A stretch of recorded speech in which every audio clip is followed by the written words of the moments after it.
they can go on LoveColors.com and, just start dialoguing with other people that have, even if it's not their perfect mate yet, or they're not really looking for a perfect mate, they can chat, they can email back and forth right now with other people that have similar colors, just to kind of friend people and cheer them up and go, yeah, how's your violet doing it? Or, how's your lavender doing it? Well, I think it's such a great, as I said, I think it's such a great language system that for people just to go on and find out what their colors are is really great. And also the ability to then, as you say, dialogue with other yellows, dialogue with other violets, and talk about what that's like and how that feels. Whether you're dating this person or not, I think just having that information is huge, and the ability to begin to dialogue with other yellows and talk about the, I'll use the term issue of money, and how's that for you? How are you working that? What's that? How do you make that happen? Because we really just want to have a good time, and it's not like we're endless party dogs. It's just that we want to have fun. That's right. Well, and there are a lot of very successful yellows out there. I mean, Brad Pitt and Harrison Ford and Bill Cosby's a yellow violet. Yellows can make money, but they have to enjoy what they're doing. It has to be playful or creative. They have to like what they're doing. So, right now on LoveColors.com, people can go and they don't even have to sign in to go watch the videos. There are lots of videos on there. Right now, everything's for free. So if they just even want to go and watch about of course, they won't know what they are if they don't take the questionnaire. So just go ahead and take the questionnaire so you can find your colors. Or if you really don't have the patience to do that, like most yellows, just make it fun. But just go watch the videos then and see if you can go, oh, that's me right there. Or you'll watch some of the videos and go, oh, no, I'm not that color. I can tell that right now. That doesn't fit me at all. So, but you can identify your friends or your partners or your kids or your parents. It's really a cool tool, huh, Richard? I think it's a great tool. As I said, I've hung out for years with a number of people where we have this as a common language, and it's just really helpful. It's fun, and B, it's a really great way of talking about others in a way like, oh, you really like him, he's a yellow, or oh, she's really brilliant, she's a great violet. It's such a great way of very easily, as you say, not labeling like, oh, you're only a violet. It's not that. It's just that it's a trend or a characteristic and a languaging that's really helpful to shortcut communication about others. Right. And I show people on there how to stay in power with their colors so they're living the positive qualities of who they are, and what happens when they go into the downside, how they can get back up into their positive side. So it's just a really helpful, useful tool to help people. My goal is to see people happy and fulfilled and living what they came to the planet to do. And I also wanted to add, because you're going to get this question, I always do, how does this fit in with astrology? I believe that before we incarnated or chose to become physical or whatever you want to say, we actually had an idea of the things we wanted to experience down here, learn what we wanted, who we wanted to meet, what fun we wanted to have, what we wanted to do here. So I believe what we did is we left breadcrumbs behind in case we got to the planet and totally forgot why we came here. So we've got iridology, numerology, astrology, the aura colors, palmistry. We have left so many clues behind so that we can look at it and go, oh, that's right, I'm a Sagittarian, that's right, I remember why I came here. Or, oh, yes, I'm a violet, oh, that's right, that is why I came here. So we've left a lot of signs so we didn't forget. I think it's, as you say, there are a lot of systems, whether the one I think the only one you might have left out was the Enneagram, which I think is really great. Oh, but right, it confuses me when I try and learn it. But we've left a lot of, tool bags that you could stumble into and go, oh, here's a clue about why I'm here, or here's how this works.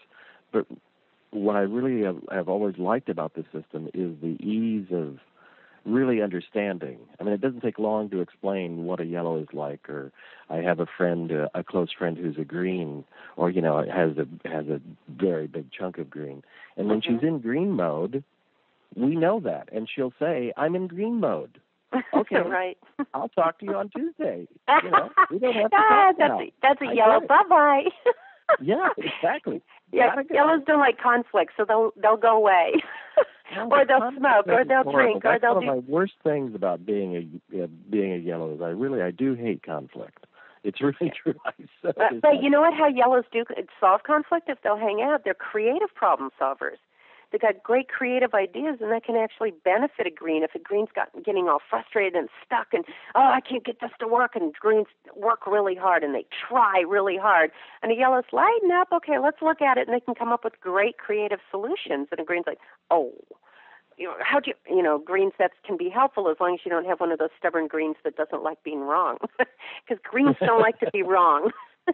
Or to be argued with, because they are arguers. So there are positive qualities. Instead, I know yellows. That's what we do. We don't like conflict, so we go, okay, I'll talk to you later, or we don't answer the phone, or we avoid somebody. But if you do want to use the positive side, it's coming up with creative solutions instead of running away. Absolutely. And now, can you talk a little bit about, you may have, but maybe because I have a thing about it, I'm not sure. When greens are in power, can you give us some examples of a green in power? Green in power, sure. Donald Trump is a green, and Bill Gates is a green in power. He's a green violet. They accomplish, they get things done, they make a lot of money. They actually can add to and help the economy because they are the most powerful movers and shakers on the planet. So when a green's in power, you can respect them. You can count on a green of getting things done. They're amazing beings. They're very smart. They're very quick. Anytime I want something done, I'll go to a green. But a green out of power you don't want to mess with because they get very impatient, very frustrated, very critical, very demeaning. And when a green's unhappy, you will know it because they will tell you. Greens don't mince words. Sometimes the words that can come out of a green's mouth can be really sharp. But when greens are in power, man, are they quick and bright. They will get it done faster than almost anybody. Greens and violets are the two that can really accomplish. Well, reds do it too, but in a different way. Yeah. And I guess this just popped in. This is like a bulletin, so I have to ask. So what colors is Obama? And you don't know that? I don't. Really? You can't sense what he is? No. Well, I get too hung up in the political part. Okay. I can't see him clearly. Obama was actually born violet with yellow, just like Abraham Lincoln, just like John and Robert Kennedy, Martin Luther King. I have a dream. I have a vision. He adds green around him at times. He is a violet yellow. Now, I've run across people that say they see a lot of indigo in his bands too, and I have to tell you, most of the violets I've run into now are really starting to add indigo into their aura, and we didn't have time to talk about indigos today, but people can go online and, check out indigos or read either my books or go to LoveColors or my other website, AuraColors. If they're really afraid to go on a dating site, LoveColors.com, they can go to AuraColors.com, A-U-R-A colors.com. The test is also on there. They won't see the videos there, but they can at least read about indigos on that page. But I see a lot of violets adding indigo, which is why you also tested on the high on the indigo too, Richard. A lot of violets are adding it, and Obama is one of those violets who has put some indigo into his aura. How interesting. How interesting. Actually, as you say it, now that you say it, I can get it. But as I say, I get so hung up in the political part because he's so projecting a particular kind of like green-like quality when he's being decisive and speaking that it masks the other colors, I think. Well, look at I'll just, and we won't get political here on your show, but I'll just say this. I believe that Obama's mission here, his purpose for doing this was to inspire us. That's the whole thing. When he got elected, everyone was inspired, and that's a violet word. Inspiration, inspire, inspiration. So he wasn't here to do it for us. He was here. Violets want to empower people to do it for themselves. It's like, come on, you guys, you can do it. You're powerful. You're dynamic. You're amazing beings. You're charismatic. Go for it. Do it. He wasn't here to do it for us. Blues do that. Blues rescue everybody. And, okay, I'll do it.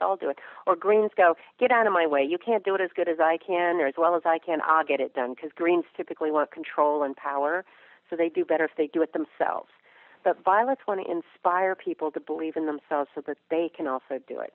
So remember, that was the whole theme of the campaign was inspiration. Right. It was very, very early on, and he was very much into the inspiration of what he wanted to do and achieve. Mm-hmm. And now he's having to deal with a lot of greens, Richard. So he's having to take on that green persona to deal with the greens that are like, oh, you have to do it our way, and it's about the money, and it's about power, and it's about oil companies and corporations and money and control. And he's having to talk with greens. He's having to deal with the greens that are usually corporate people and business people. And I'm not putting down greens. Greens are amazing. But they're also, out-of-power greens can be very selfish and very much more about the money than anything. Well, and unfortunately, that seems to be. I didn't mean to have us go into the political conversation. No. Because all the colors are good. All the colors serve a purpose. We're all here for a great reason, and even if it's to help us learn what not to be. That's very good. I think I'll have us end there, because otherwise we'll go careening off. Again, this is Richard Olson from SoundHealthOptions.com.